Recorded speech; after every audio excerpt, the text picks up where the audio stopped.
They weren't kings or warriors, they were children, and the earth kept their faces, frozen on mountaintops, hidden in caves, painted for eternity. Each one a life cut short, yet remembered in ways the living never planned, and together they reveal how the youngest once faced death, and how their faces now return to us. This is Riddle Me This Mysteries, and this is Episode 2, Children of the Past.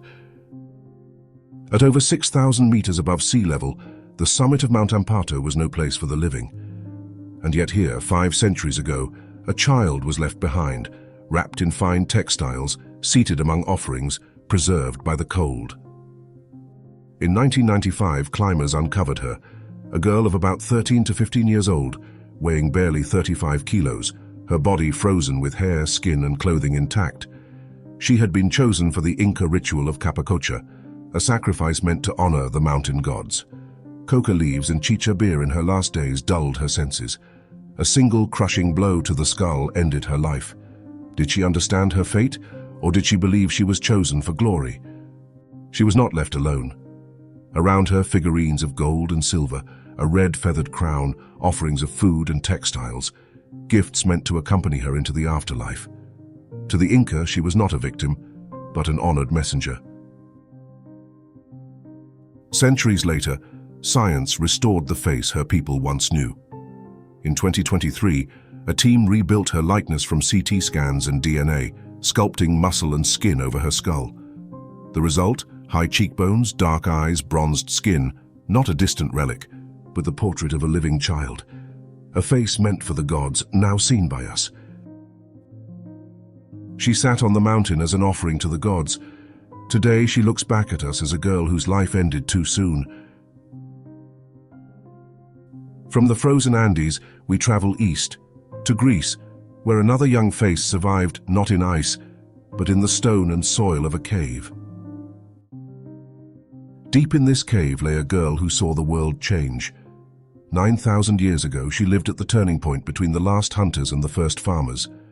Her name now is Avgi, the Dawn. She was 17, maybe 19. Her bones tell of a hard life, anemia, stress lines, teeth worn down to the root.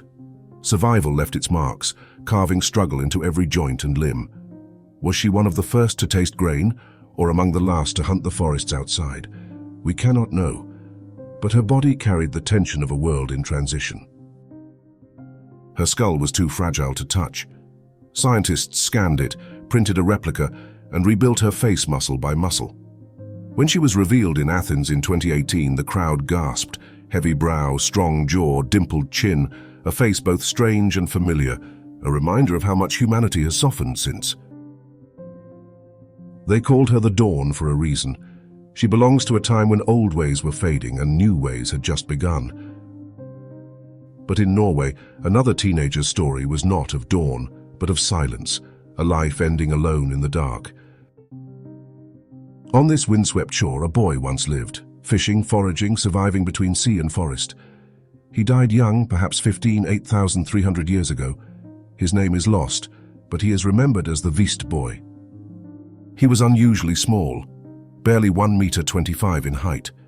His skull grew long and narrow from a condition called scaphocephaly, a fusion of the bones that shaped his head in life. And yet his skeleton shows no sign of serious illness or famine. He was healthy enough, nourished on cod, shellfish, wild boar, and hazelnuts gathered on the coast. From his DNA, scientists infer brown eyes, dark hair, and skin neither pale nor dark, but something in between. In 2023, his likeness was revealed. A teenager clothed in simple garments, seated with a fishing spear and hook. A child of the shoreline brought back to life. His body was found in a cave, leaning as if against the wall. Perhaps he was placed there in death, or perhaps he died that way.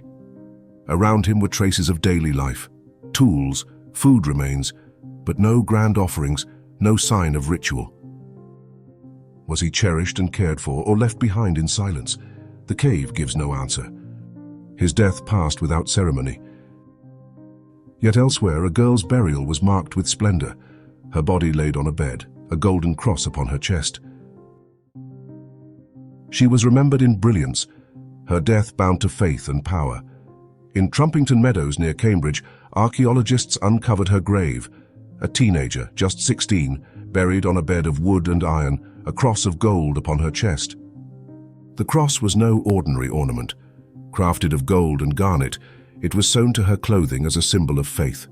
Only a handful like it have ever been found. Her burial, rare even among the Anglo-Saxons, marked her as someone of status, perhaps noble, perhaps even kin to royalty, and a Christian in a land still finding its faith. Was the cross on her chest a sign of devotion or of the power her family carried? Science reveals she was not of this soil. Isotope traces in her teeth show she came from near the Alps, brought to England in her youth.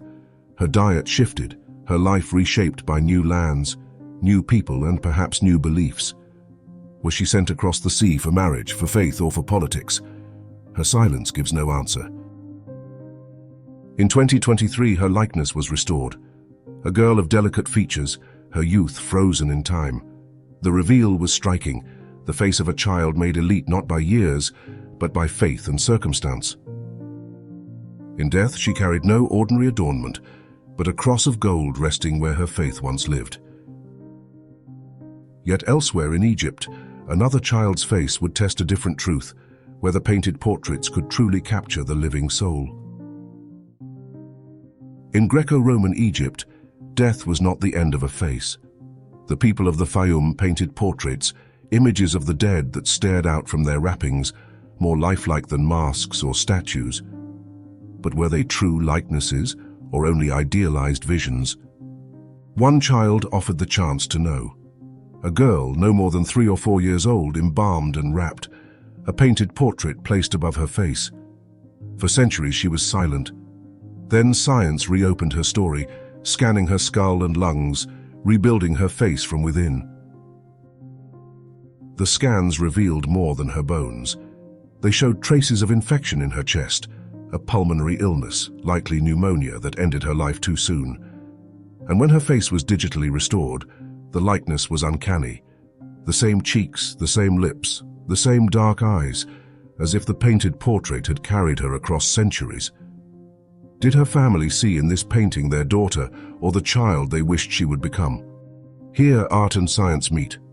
The portrait was not fantasy. It held her likeness, but also a trace of memory, even hope. Her painted face survived where her voice did not. And across our journey, from the frozen peaks of Peru to the shadows of Greece and Norway, from a golden cross in England to a painted face in Egypt, 5 children return. Each one defies silence, reminding us that the past is never truly gone. It still looks back at us, and their stories are only part of what remains. More faces, more mysteries await.